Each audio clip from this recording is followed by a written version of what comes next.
everyone, it's JG here with Earth 5D University, back for another teaching where you are the light, the path, and the way forward, friends. It is so nice to have you here today.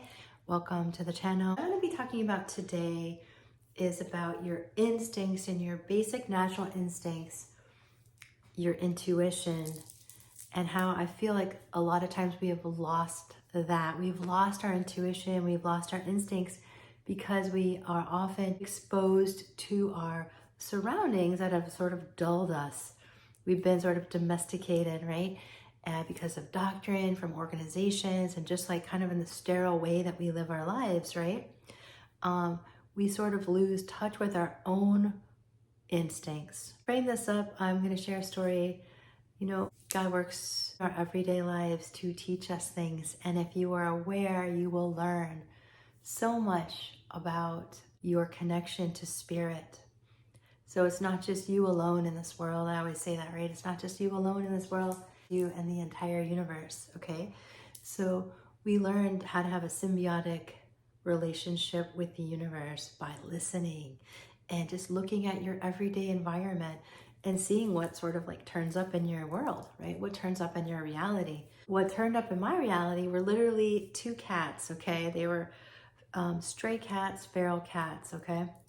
And if you guys know anything about me, you'll know that I do love animals, but I actually have a really strong connection to cats for whatever reason. The cat showed up and my first instinct was to want to mother them and want to take them in, nurture them, but I definitely did feed them, right? So I started to get them fed, and then my next inclination was the weather's gonna get cold. And so to me, I'm thinking, man, these cats are gonna freeze. So I'm thinking, how am I gonna get them inside, right? That's my thought. How am I gonna get them inside? I have cats that I've rescued that are already indoor cats, you know. How am I gonna get these outdoor feral cats inside so they just don't freeze at night? I'm doing elaborate things. I have this back catio that you see, I call that the catio in the back.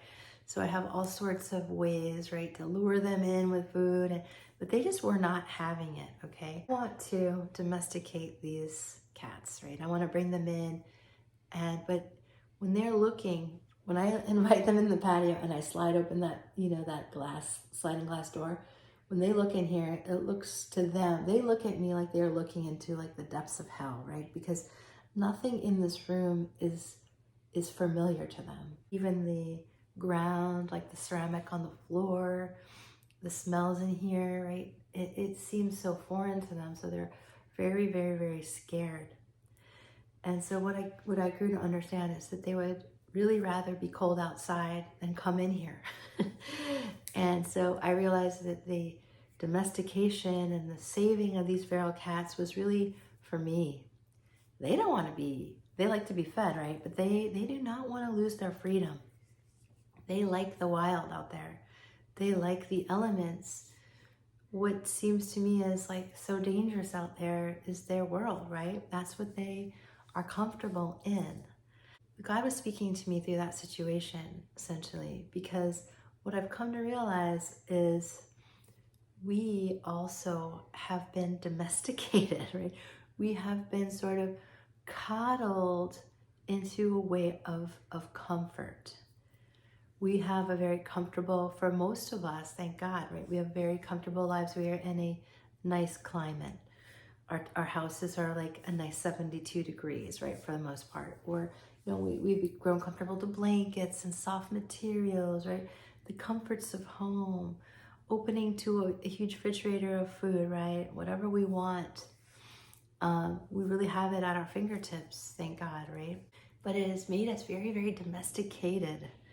You know, we have lost sort of our wild, and particularly women, right? Men can go out and like hunt and do like, you know, there's certain things that are I think associated with outdoors, you know, like chopping wood and like, you know, doing guy things outside, barbecuing, right?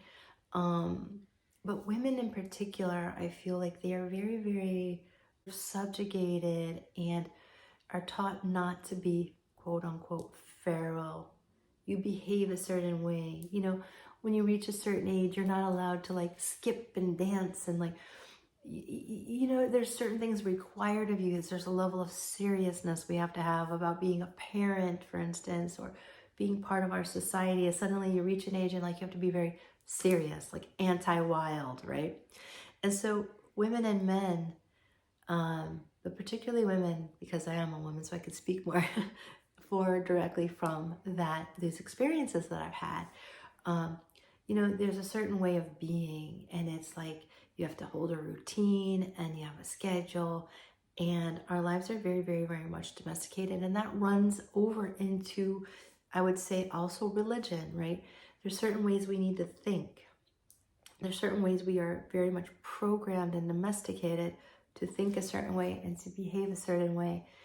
And that is the framework of our lives. And let me tell you, after a while, it gets very, very, very, very white bread. It gets very, very, very monotonous.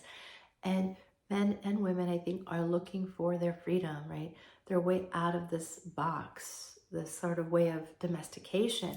And so a lot of times we find that, though, in unhealthy ways. Like maybe a woman gets a divorce or a man gets a divorce, and they have like their midlife crisis, and they go out and they buy like an expensive car, or they do something wild, like a wild guy's weekend in Vegas, and they're out there with strippers or whatever, you know, doing shots and everything, which, okay, some of that stuff has its time and place, but what the real freedom I think people's soul is looking for is like this connection, this reconnection to their own instincts, their own wild, their own instinct to be free and not to be domesticated. So what I decided to do with my own cats was not, the outdoor cats, was not to force them to come in, but just make their life as pleasant as I could outside.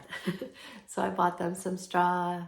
Of course, they're deathly afraid of the straw. Everything I introduce to their environment it's not in the Florida backyard here, they just have very, very, very leery of it, right? So, but I've done things at least for my own benefit to help them. Whether it's really benefiting them or not is yet to be told. Certainly the food, right? So providing them food.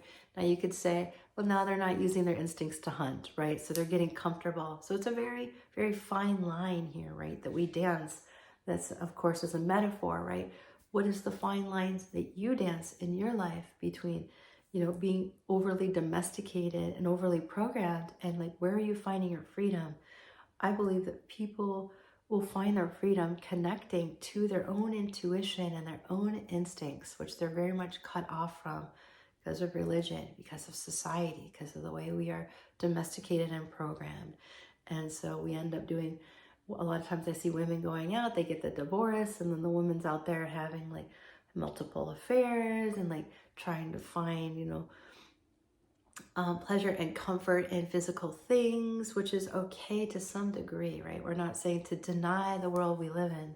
That's not the message, right?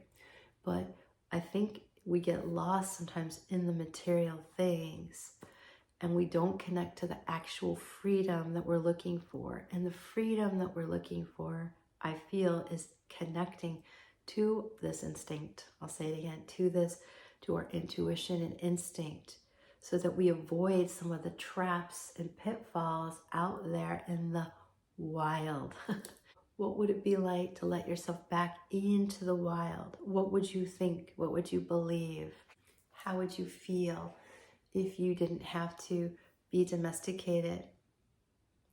You know, I'm not saying like go inside and like throw away your blankets and turn your bed upside down and sleep on the floor. That's really not it. It's really about finding that freedom within. So I do believe we will find that freedom within by understanding who we are and by following our instincts. Let me leave you with another thought here. And so a lot of times I also see when a person wakes up in their consciousness, right? And they're like, hey, I've been in the matrix. I'm ready to be free, right? I'm ready to be free. I'm ready to be out of the matrix. I'm tired of being programmed. I'm going to be free. But unfortunately, it's like an animal that has been domesticated, who's suddenly out in the world, right? You take a domesticated lion and you put him out in the wilderness, and it will get injured. It won't be the hunter that it's meant to be because it has no idea how to hunt, right? You take a domesticated anything and put it in the wild, and it's dangerous for that animal. So my point here is that when you go back in the wild and you decide to be free in your consciousness and you want to be free, you have to use your own instincts. They come from within. You have to use your own intuition and your own skill set of this, this orientation to not only self-preservation, right? But who you are as a spiritual being, right? Who you are other than this programmed being. I do provide coaching, and if you need help answering these questions, like if you find yourself, I'm running wild, right? I have no idea, what it means anymore for me to find like comfort in life, I think that happens is like you grow in your consciousness, and then you're out in the world trying to be free, and suddenly you don't feel free, right? You feel burdened. So that is sort of what I do in my work, is help you find your truth, right? Help you kind of stay on the rails, right? But in the wild, right? You're not going to be running loose, falling into every trap, right? You're not going to get hunted by every predator, right? You're going to reconnect to your own instincts. You're going to reconnect to your own intuition, and thereby connecting to your own truth, which of course is love, right? Which is love and self-acceptance. It's inner knowledge, it's inner knowing. It's compassion, right? So friends, think about it. How have you been domesticated? How have you been disconnected from your own intuition and instincts?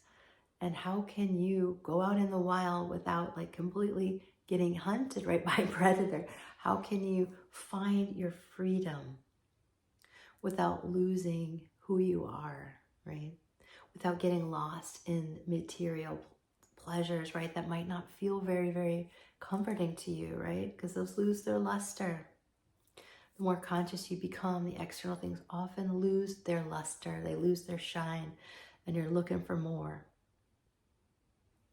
All right, guys. So if you're hungry for more, if you want your freedom, then feel free to look at some of my videos. Feel free, just pray about it. Ask God, source energy, whatever you believe in, to bring you the truth of who you are, to help you connect to your instincts and intuition, so that you can be in a more free state, freer state. And also connected to your truth. So let me leave you with a prayer. So we thank you, Spirit, for bringing everyone here for this teaching. And thank you for allowing this time together and coming through me and bringing forth this energy to the world. So God bless these people who are here, and anyone that would like to connect more deeply to their truth. Help them to find that. Help them to rewild themselves in a way that's both safe and both freeing. Help everyone here to connect deeply, deeply to their true nature and their intuition and their instincts, to stay, quote unquote, safe in the world. And we just pray for extra blessings in everyone's life, that it's an easier journey from now on. We just ask this in body and mind and spirit through all time and space and consciousness. It's done, it's done, it's done, and so it is. Thank you for being here, friends. Have a beautiful, blessed day wherever you are in the world. Take good care.